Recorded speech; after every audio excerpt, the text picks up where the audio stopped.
ప్రపంచం నలుమూలల నుండి తాజా వార్తలతో మీ ముందుకు వస్తున్నాం. ఇదే సూర్య 24 న్యూస్.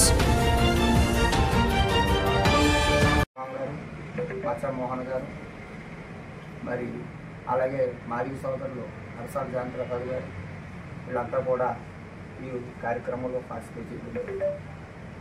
ముఖ్యంగా ఈ సమావేశం ముఖ్య ఉద్దేశం ఏంటంటే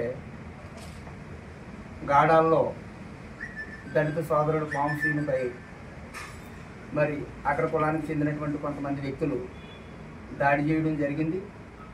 దాడి చేయడం అనేది గొడవల్లో సహజం, కానీ కట్టిపెట్టి కొట్టడం అనేది ఇది చాలా చట్టాన్ని చేతిలో తీసుకున్నటువంటి విషయం.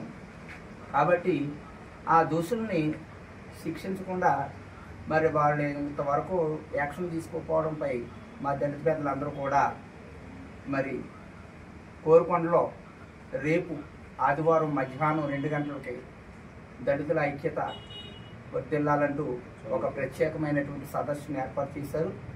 చట్టపరంగానే మేము చట్టాన్ని గౌరవిస్తూ ఈ యొక్క కార్యక్రమం చేపట్టడం జరిగిందని చెప్పి మా దళిత పెద్దలు చెప్పారు.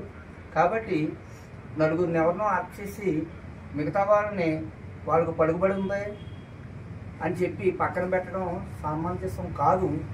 ఎవరైతే బాధితుడు 9 మందిని గుర్తించాడో, చాలామంది కొట్టారు కానీ 9 మందిని గుర్తించాడు శ్రీను.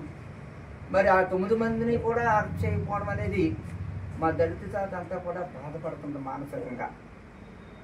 ఏ ప్రభుత్వం అధికారంలో ఉన్నా దళితుల మీదే దాడి జరుగుతుంది. ఈ ప్రభుత్వం ఆ ప్రభుత్వం అని కాదు, ఏ ప్రభుత్వం అధికారంలో ఉన్నా దళితుల మీద దాడి జరుగుతుంది.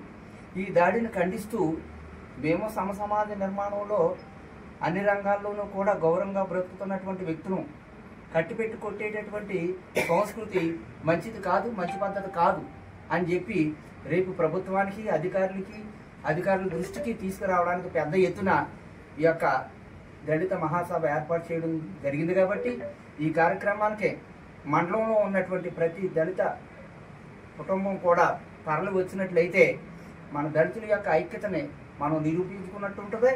దళితులకు జరిగినటువంటి అన్యాయంపై పోరాటం చేసినట్టు ఉంటుంది, దళిత కుటుంబానికి న్యాయం చేసినట్టు ఉంటుంది చట్టపరంగా. కాబట్టి ఈ కార్యక్రమానికి వందలాదిగా వేలాదిగా దళిత సోదరులందరూ కూడా రేపు మధ్యాహ్నం కోరుకొండలో జరుగుతున్నటువంటి దళిత సభకు హాజరు కావాలని చెప్పి సందర్భంగా తెలియజేస్తున్నారు.